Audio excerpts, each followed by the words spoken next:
Hi everyone, ಎಲ್ಲರೂ ಹೇಗಿದ್ದೀರಾ? ಎಲ್ಲರೂ ಚೆನ್ನಾಗಿದ್ದೀರಾ ಅನ್ಕೋತಿದ್ದೀನಿ. ನಾವು ಕೂಡ ತುಂಬ ಚೆನ್ನಾಗಿದ್ದೀವಿ. ನಮ್ಮ ಮನೆ ಕನ್ಸ್ಟ್ರಕ್ಷನ್ ಸ್ಟಾರ್ಟ್ ಆಗಿ ಇವತ್ತಿಗೆ 5 ಮಂತ್ಸ್ ಆಗಲಿಕ್ಕೆ ಬಂತು. ಆಯಿತಾ, ಇವತ್ತು ಫಸ್ಟ್ ಫ್ಲೋರ್ ಮೋಲ್ಡ್ ಹಾಕ್ತಾಯಿದ್ರು. ಇನ್ನೂವರೆಗೂ ಯಾವುದೇ ವಿಡಿಯೋ ಮಾಡಿರಲಿಲ್ಲ ಮನೆ ಕನ್ಸ್ಟ್ರಕ್ಷನ್ ಸ್ಟಾರ್ಟ್ ಆದಾಗಿಂದ.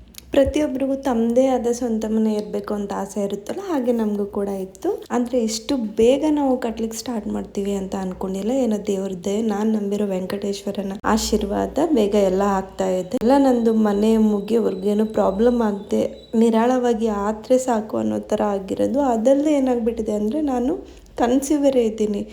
ಎರಡೂ ಒಂದೇ ಟೈಮೇ ಆಗಿರೋದು. ನಾವು ಕನ್ಸ್ಟ್ರಕ್ಷನ್ನು ಕೊಟ್ಬಿಟ್ಟಿರ್ತೀವಲ್ಲ, ಅವರು ನಾನು ಕನ್ಸೀವ್ ಇದ್ದೀನಿ ಇವಾಗ ಮಾಡಬೇಡಿ ಆಮೇಲೆ ಮಾಡಿ ಅಂದರೆ ಅವ್ರು ಕೇಳಲ್ಲ. They will be having the time period ಅಲ್ಲ ಟು ಕಂಪ್ಲೀಟ್ ದ ಹೋಮ್. ಹಾಗಾಗಿ ಅವರು ಡಿಲೇ ಎಲ್ಲ ಮಾಡೋಕ್ಕೆ ಹೋಗಲ್ಲ. ಅಷ್ಟೆಲ್ಲ ಮುಗಿಸ್ಕೊಡ್ಬೇಕು ಅಂತ ಅಗ್ರಿಮೆಂಟ್ ಕೂಡ ಆಗಿಬಿಟ್ಟಿರುತ್ತೆ. ಸೊ ಹಾಗೆ ಕೆಲಸನೂ ನಡೀತಿದೆ. ಈ ಕಡೆ ನಂದು ಹಾಸ್ಪಿಟಲ್ಲು ನಡೀತಾ ಇದೆ. ಸೊ ಇವತ್ತು ಮೋಲ್ಡ್ಗೆ ಅಂತೇಳಿ ಬೇಗನೆ ಬಂದಿದ್ರು. ಬಿಕಾಸ್ ಮಧ್ಯಾಹ್ನ ಆದಮೇಲೆ ಮಳೆ ಬೇರೆ ಬರುತ್ತಲ್ಲ. ಸೊ ಮಾರ್ನಿಂಗ್ ಬಂದರೆ ನಮಗೂ ಒಳ್ಳೆಯದು, ಅವ್ರಿಗೂ ಒಳ್ಳೆಯದು ಅನ್ನೋದು. ಯಾರಾದರೂ ನನ್ನ ನ್ಯೂ ಸಬ್ಸ್ಕ್ರೈಬರ್ ವಿಡಿಯೋಸ್ ನೋಡ್ತಿದ್ರೆ, ನಾವು ಯಾವಾಗ ಸೈಟ್ ತೊಗೊಂಡ್ವಿ, ಆಮೇಲೆ ಎಲ್ಲಿ ತೊಗೊಂಡ್ವಿ, ಅಥವಾ ಎಷ್ಟು ಸೈಜಿಗೆ ತೊಗೊಂಡ್ವಿ, ಆವಾಗ ಎಷ್ಟು ರೇಟ್ ಇತ್ತು, ಈ ಥರ ಏನಾದರೂ ಕ್ವೆರೀಸ್ ಇದ್ದರೆ ಕಮೆಂಟ್ ಬಾಕ್ಸಲ್ಲಿ ಕ್ವಶನ್ ಹಾಕಿರಿ. ಆಯಿತಾ, ನಾನು ನೆಕ್ಸ್ಟ್ ವ್ಲಾಗಲ್ಲಿ ಅದಕ್ಕೆ ಆನ್ಸರ್ ಮಾಡಲಿಕ್ಕೆ ಟ್ರೈ ಮಾಡ್ತೀನಿ. ಯಾಕಂದರೆ ನಾವು ಯಾವ ಏರಿಯಾದಲ್ಲಿ ತೊಗೊಂಡಿದ್ದೀವಿ ಅಂತ ನಿಮಗೂ ಹೇಳಿದರೆ, ಸೊ ನೆಕ್ಸ್ಟ್ ತೊಗೊಳ್ಳೋರಿಗೆ ಅಲ್ಲೇ ನಿಯರ್ ಬೈ ಏರಿಯಾ ತೊಗೊಳೋರಿಗೆ ಒಂದು ಐಡಿಯಾ ಬರುತ್ತೆ ಎಷ್ಟು ದುಡ್ಡಲ್ಲಿ ಸೈಟ್ ಸಿಗ್ಬೋದು ಅನ್ನೋ ಥರ.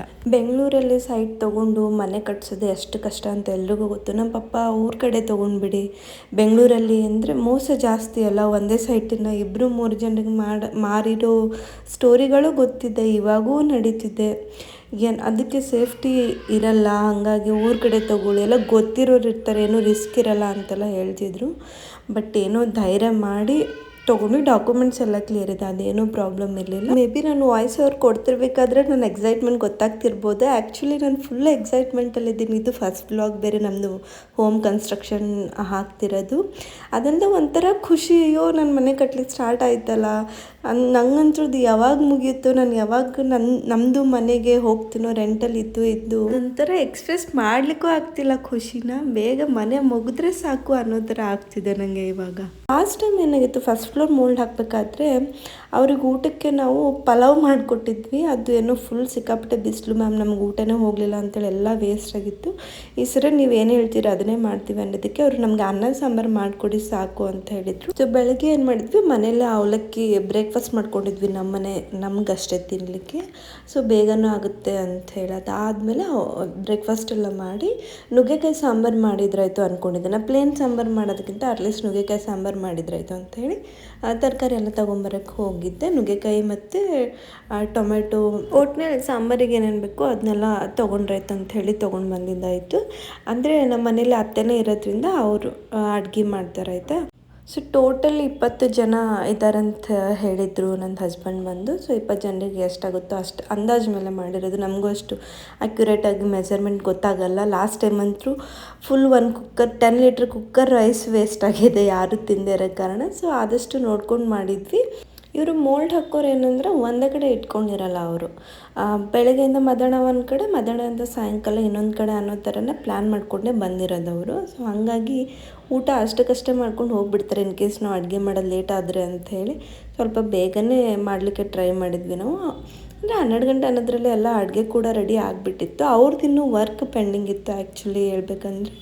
ಸೊ ಊಟನೆಲ್ಲ ತೊಗೊಂಡು ಹೋಗಿ ನಾನೇ ಬಡಿಸಿದ್ರಾಯ್ತು ಅಂದ್ಕೊಂಡಿದ್ದೆ. ನಂದು ವರ್ಕಲ್ಲಿ ಸ್ವಲ್ಪ ಬ್ರೇಕ್ ತೊಗೊಂಡ್ರೆ ನಡೆಯುತ್ತೆ, ಆ ಥರ ಏನು ರಿಸ್ಟ್ರಿಕ್ಷನ್ ಇಲ್ಲ. ಹೆಂಗಿದ್ರು ವರ್ಕ್ ಫ್ರಮ್ ಹೋಮ್ ಎಲ್ಲ ನಡೆಯುತ್ತೆ ಇವಾಗ. ಸೊ ಒಂದು ದೊಡ್ಡದು ಪಾತ್ರೆ ಒಳಗಡೆ ಸಾಂಬಾರು, ಆಮೇಲೆ ರೈಸ್, ಅದಾದಮೇಲೆ ಒಂದಿಷ್ಟು ಹಪ್ಪಳ ಕೂಡ ಕರೆದಿದ್ವಿ. ಸಂಡಿಗೆ ಅಂದರೆ ಮನೇಲೇ ಮಾಡಿರೋದು, ಅಂಗಡಿಲೆಲ್ಲ ಏನು ತೊಗೊಂಬಂದಿರೋದಲ್ಲ. ಬೇಸಿಗೆಲೆಲ್ಲ ಊರ ಕಡೆ ಅದನ್ನೇ ಮಾಡೋದಲ್ಲ, ಅದನ್ನೆಲ್ಲ ತೊಗೊಂಡು ಬಂದರೆ ಅಷ್ಟು. ಅದರಲ್ಲಿ ಅವ್ರದ್ದು ಎಲ್ಲ ಮೋಲ್ಡ್ ಹಾಕೋದಾಗಿತ್ತು. ಆಂಟಿಗಳೆಲ್ಲ ಕೈಕಾಲು ತೊಗೊಂಡು ಎಲ್ಲ ಬರ್ತಾಯಿದ್ರು, ಅವ್ರಿಗೆ ಊಟ ಹಾಕ್ತಿದ್ವಿ. ಎಲ್ಲರೂ ಸಾಂಬಾರು ಅಕ್ಕ ಚೆನ್ನಾಗಿದೆ ಅಂತ ಹೇಳ್ತಾಯಿದ್ರು. ಅವ್ರಿಗೂ ಹೊರಗಡೆ ತಿಂದು ಬೇಜಾರಾಗಿರುತ್ತಂತೆ, ಮನೆ ಊಟ ಸಿಕ್ಕಿತು ಅಂತೇಳಿ ಖುಷಿ ಪಡ್ತಾಯಿದ್ರು. ವಿಡಿಯೋ ಇಷ್ಟ ಆದರೆ ಒಂದು ಲೈಕ್ ಮಾಡಿ, ಕಮೆಂಟ್ ಮಾಡಿ. ಮತ್ತೆ ನೆಕ್ಸ್ಟ್ ಬ್ಲಾಗಲ್ಲಿ ಸಿಗ್ತೇನೆ. Thank you.